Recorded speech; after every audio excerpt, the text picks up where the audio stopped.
कुरुक्षेत्र में जब गीता जयंती होती है लगभग 1 महीना पूरा शहर जाम हो जाता है, सड़कों पे चलने की जगह नहीं होती। ये ठीक है कि अच्छी बात है कि पार्किंग की व्यवस्था सेक्टर 10 में कर रहे हो, परंतु सेक्टर 10 की जो पार्किंग की व्यवस्था है स्पीकर सर, वो ब्रह्म सरोवर से 3-4 किलोमीटर दूर है।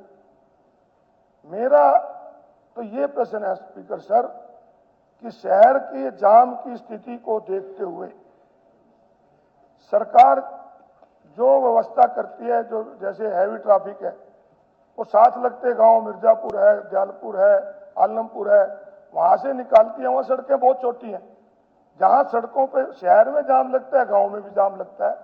तो क्या शहर मुख्यमंत्री जी बताएंगे कि क्या कोई ऐसी योजना है जिससे ये सड़कें भी चौड़ी हों और कुरुक्षेत्र ढांड रोड अगर डबल हो जाए और पार्किंग की व्यवस्था ब्रह्म सरोवर के नजदीक हो जाए, तो क्या ऐसी योजना पे सरकार विचार करेगी? और कुरुक्षेत्र की जो मेन बात है, एक बाईपास, इसका सबसे बड़ा हल तो है बाईपास, परंतु जब तक बाईपास नहीं बनता तो क्या इन सड़कों को चौड़ा करना और ब्रह्म सरोवर के नजदीक पार्किंग को बनाने की सरकार की कोई योजना विचाराधीन है या नहीं? ये मुख्यमंत्री से मैं कहता हूं। अध्यक्ष महोदय, माननीय अशोक अरोड़ा जी ने ये पूरे हरियाणा प्रदेश के लिए बड़े अहम की बात है। 23/9/2024 को केंद्रीय पीडब्ल्यूडी मिनिस्टर और हरियाणा के मुख्यमंत्री की जो बैठक हुई, इसमें हमारा जो 65 किलोमीटर का यमुनानगर, रादौर, लाडवा, कुरुक्षेत्र, पेवा, जो कुरुक्षेत्र और पेवा शहरों से गुजरता जो रोड, इसके लिए मंजूरी दी गई है।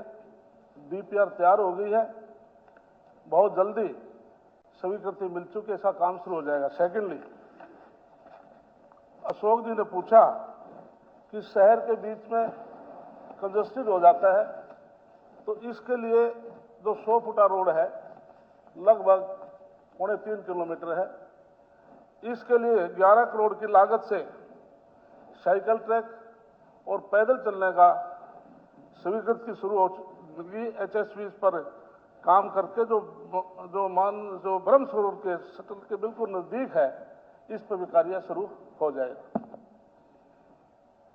स्पीकर सर, ये ठीक है कि जैसे मंत्री ने बताया कि बाईपास के लिए गडकरी जी ने कहा था, परंतु पिछले दिनों जब कुरुक्षेत्र डिस्ट्रिक्ट में डिस्ट्रिक्ट प्लानिंग कमेटी की मीटिंग हुई, तो उसमें जब रिंग रोड की बात आई तो मैंने वहां पूछा कि आप रिंग रोड की योजना लेके आए 2041 में, तो बाईपास की भी घोषणा हो चुकी है, तो कहीं इसमें आपस में टकराव ना हो।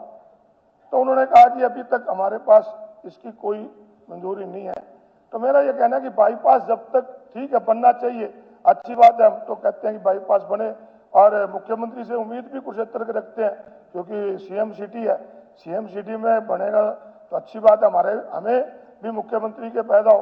परंतु जब तक नहीं बनता, मेरा ये गांव में भी जाम हो जाता है, उनकी वैकल्पिक व्यवस्था के लिए आप उन सड़कों को चौड़ा करने के लिए कह दो। जी मंत्री। अध्यक्ष जी, जैसे प्रधान जी अशोक अरोड़ा जी ने कहा, फिलहाल जो हमारी नई अनाज मंडी है जो बिल्कुल साथ ही है, उसमें लगभग 18 से 2000 बसें खड़ी हो सकती हैं और 5 से 7 हजार छोटे साधन वहां खड़े हो सकते हैं। इसलिए अब की बार जो जयंती मनाई गई, तो उसमें किसी प्रकार की कोई यातायात आने जाने में कोई दिक्कत नहीं आई।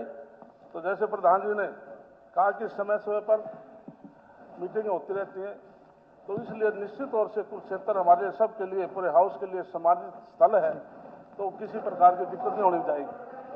आपको तो प्रधान जी कह रहे हैं, आपको तो वो प्रधान जी भी कह रहे हैं। मैं पूरा करोड़ अच्छी बात है, मंत्री 11 करोड़ की लागत से, परंतु मैं तो ये प्रपोजल दोबारा देखो, उस नाते अधिकार के नाते कह रहा हूँ कि सड़कें चौड़ी कर लो ताकि गांव में भी जाम ना लगे, ये कह रहा हूँ, ताकि जाम से लोगों को राहत मिले। ठीक है, रिश्तेदार चिंता ना कर, सारा काम कर देंगे। चलिए, भारत भूषण बत्रा जी। भारत भूषण जी। हाँ जी स्पीकर